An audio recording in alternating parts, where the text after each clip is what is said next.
It is a special privilege for me to once again account to the citizens and residents of St. Kitts and Nevis and the excellent performance of our relatively young Team Unity administration in managing the affairs of state. Our people and government have accomplished what few other countries in our OECS, CARICOM, and Latin America and the Caribbean have been able to achieve. 3 consecutive years of positive economic growth of around 5% in 2015, 3.2 in 2016, and 2.6 after the hurricanes of 2017. Importantly, the new forecast is that St. Kitts and Nevis will grow by 4.5% in 2018. Recent announcements of the imminent arrival of the prestigious luxury Six Senses and Ritz-Carlton Hotel should make all loyal citizens and residents of our federation proud. Proud that the best of the best are making St. Kitts and Nevis their home, so soon after Park Hyatt made us the first choice for doing business in the Caribbean with its grand opening in November of last year. Within months, we expect work to commence at La Valley Greens, offering high-paying jobs to hundreds of persons from Sandy Point and all across the Federation. From the fallow land, surrounded by green galvanized fence that was once La Valley will now be transformed into a site for serious economic activity and job creation. La Valley Greens struck up a mysterious debt of $62 million to National Bank. The former regime should explain how nothing at La Valley ended up costing the country $62 million to one entity. The sale of a small portion of the land provides the opportunity to clear a portion of this huge and secret debt. The People's Team Unity government has been doing what its predecessor could not and did not do in 20 years. We are making something out of nothing, replacing an elusive dream with real action, real jobs, and real opportunities. Construction constitutes about 20% of our economic activity. And so imagine with me the construction of Six Senses Hotel at La Valley, peaking with about 753 direct jobs on site. And that data we got from the Park Hyatt construction.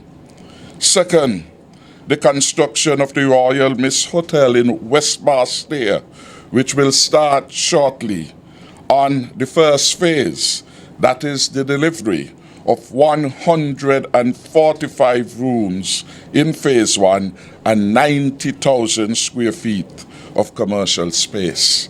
That is a major undertaking that will happen in the West Bastille.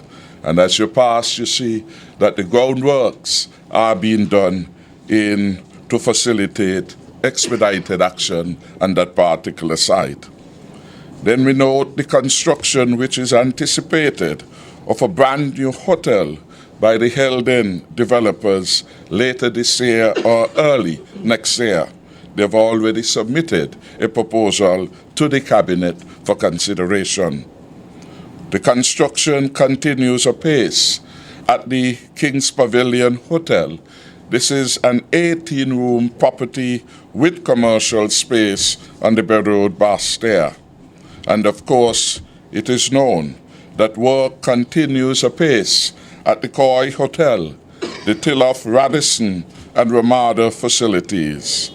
The commencement of the construction of the second cruise pier is imminent, and the Honourable Minister of Public Infrastructure will no doubt be allowed to give an update on this project if there is media interest.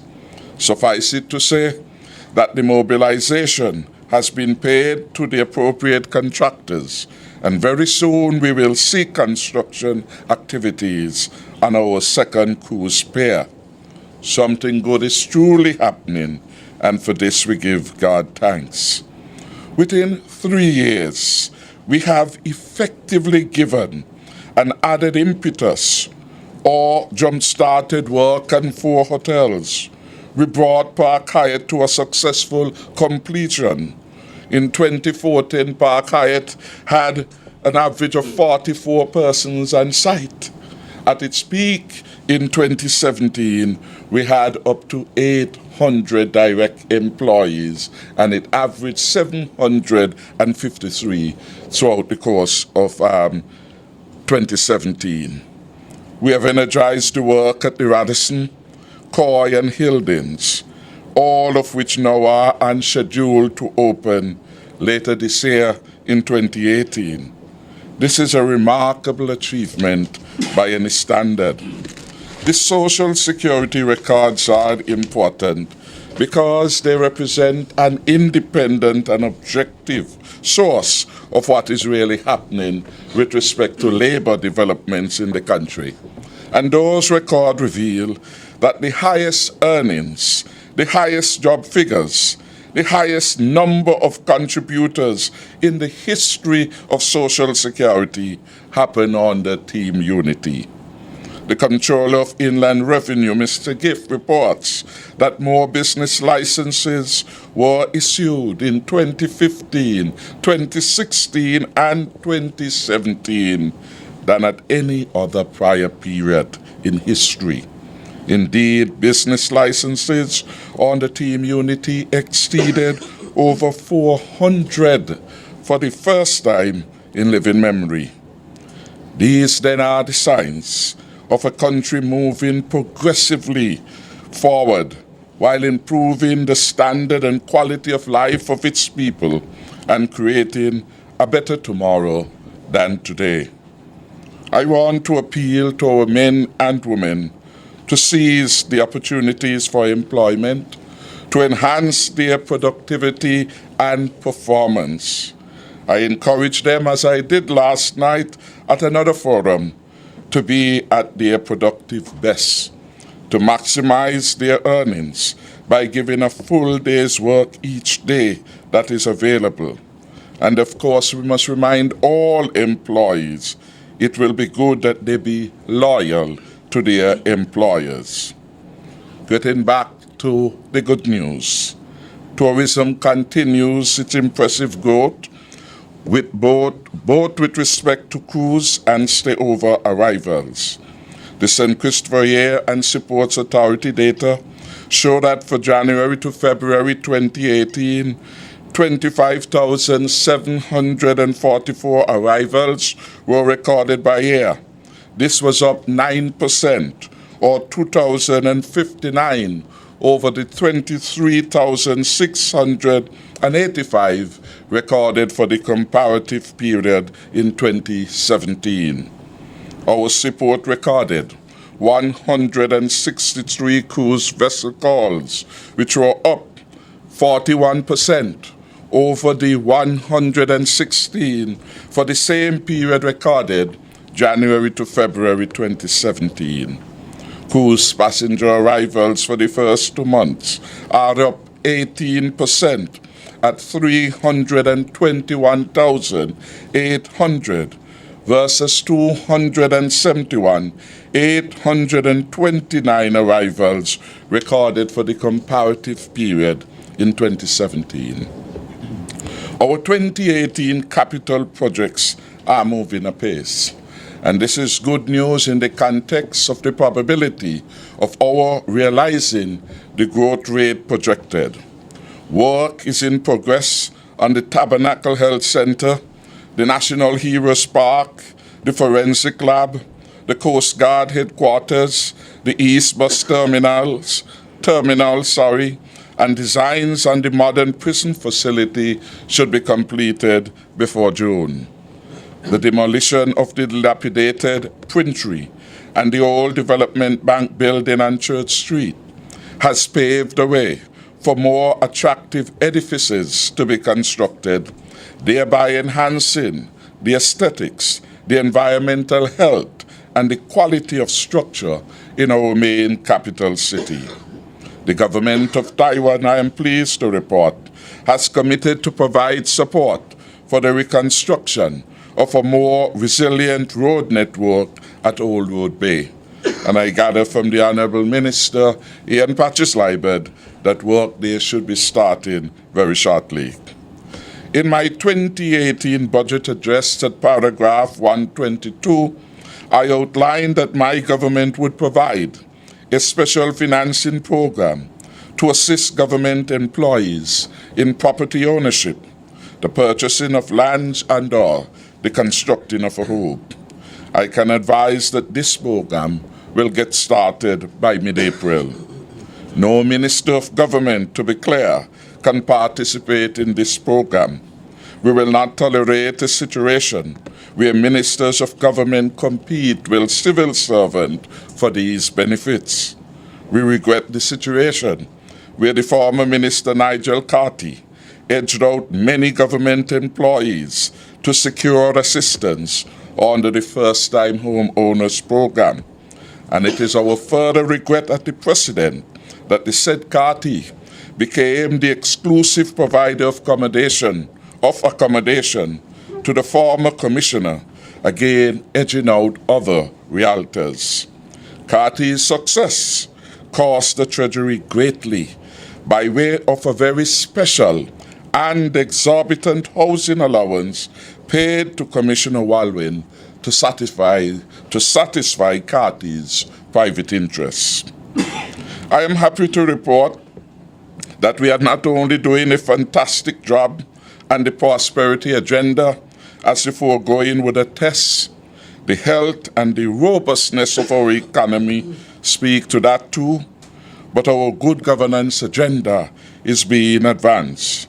And in this regard, I can report that our Parliament will convene for its fourth sitting for 2018 on Wednesday, 28 March 2018.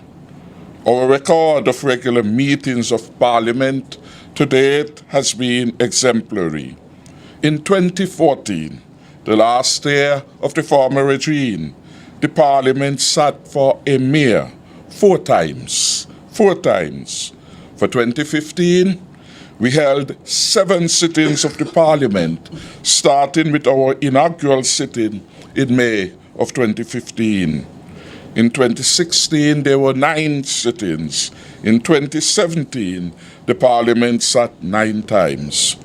We are therefore improving on the past record, and by so doing, we acknowledge that parliamentary sittings at regular intervals are at the fulcrum of a healthy Westminster democracy like ours. Given their history of prior irregular summoning of the Parliament, one may deduce why the members opposite come to our Parliament so often late, and they misbehave so that they could be suspended. The rigor of parliamentary life they obviously are not accustomed to. Hence, they have become practiced as permanent complainers about everything to do with the convocation of our Parliament. They dislike the work of the Parliament, but they are quick to collect their parliamentary salaries and allowances. I need not remind the public from whence we came. For the period 2013 to early February 2015, a cloud of illegitimacy hung over our Parliament, as the Parliament was then convened by an illegitimate regime. The said regime had lost the support of the majority of the elected members of the Parliament. In a manner of speaking, the government of the day had hijacked our parliamentary democracy and reduced the Parliament in the views of a noted regional jurist to a useless instrument by its failure to table and to debate the motion of no confidence.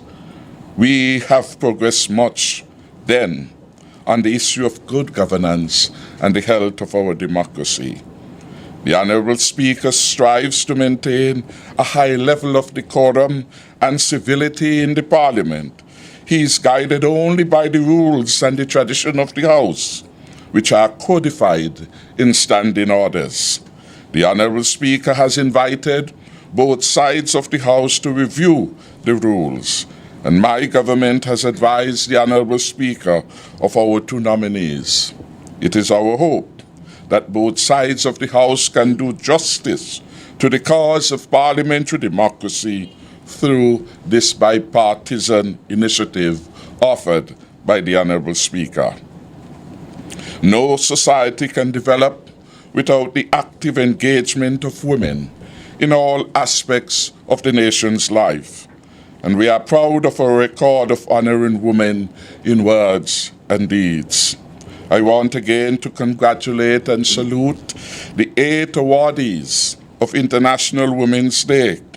These are or were Sonia Henry, Mrs. Mavis Armstrong, Faith Benjamin, Michelle Stokes, also known as Sweet Sister Sensia, Merle Libert Brown, Pastor Janet Paul, Catherine Benjamin, and Dr. Kathleen Allen Ferdinand.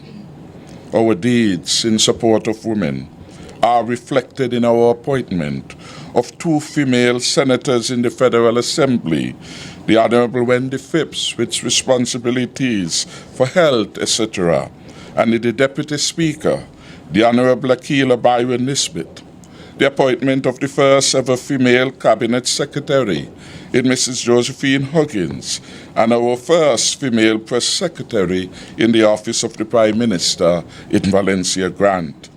We have appointed 2 ambassadorships, Dr. Thelma Philip Brown, Shirley Skerrit Andrew, Sherry Truss, and Verna Morris Mills, all in key diplomatic postings.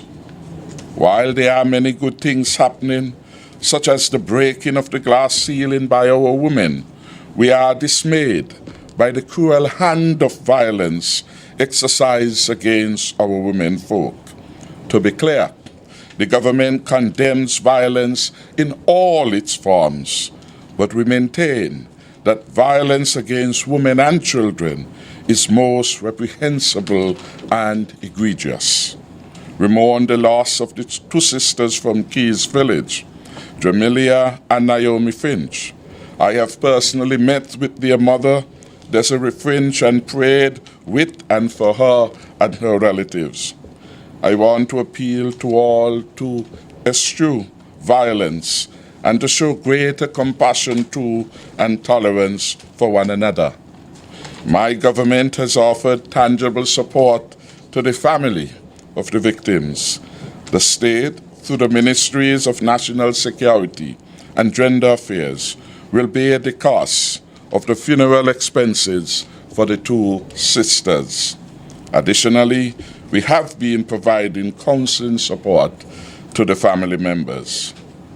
On a related note, I wish to announce that the Cabinet is presently reviewing the amendments to the draft Domestic and Sexual Violence Complaints and Response Protocol, which has been the subject of several years' consultations among key stakeholders.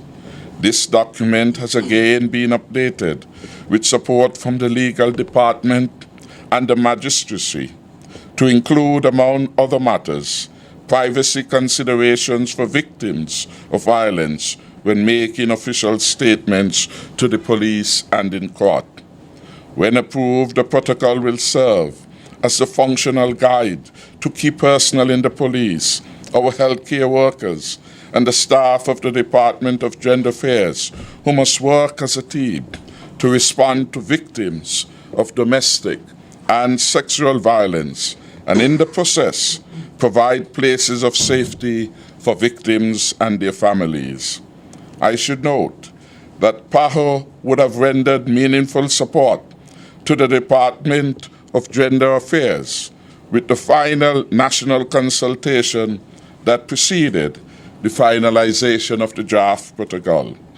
Following Cabinet's approval of the draft protocol, the next step is the passage of the of the Domestic Violence Act. Our parliamentary records indicate that although an act had had 3 readings in Parliament, it was never gazetted and therefore could not be implemented. Regulations would have to be drafted to give effect to the protocol as per Section 48 of the said Act.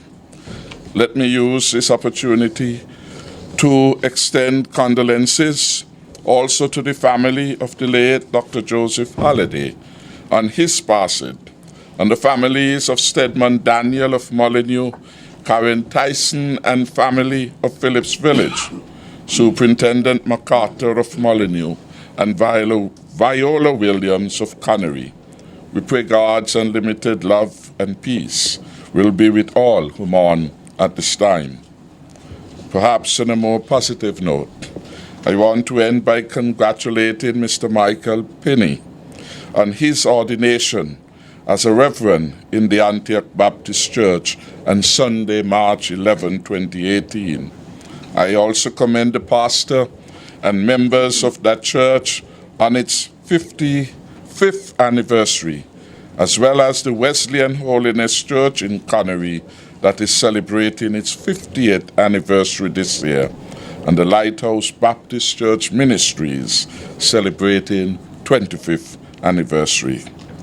I also must extend warmest congratulations to the leaders and congregants of the St. Thomas Anglican Church in Nevis, which is commemorating 375 years with observance celebrations that will run throughout 2018.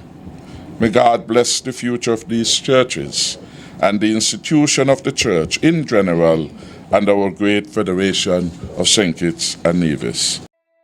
Stay up to date with news, programs, and activities of the government with SKNIS. Like us on Facebook.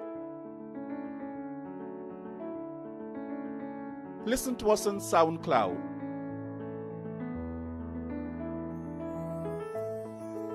Follow us on Twitter.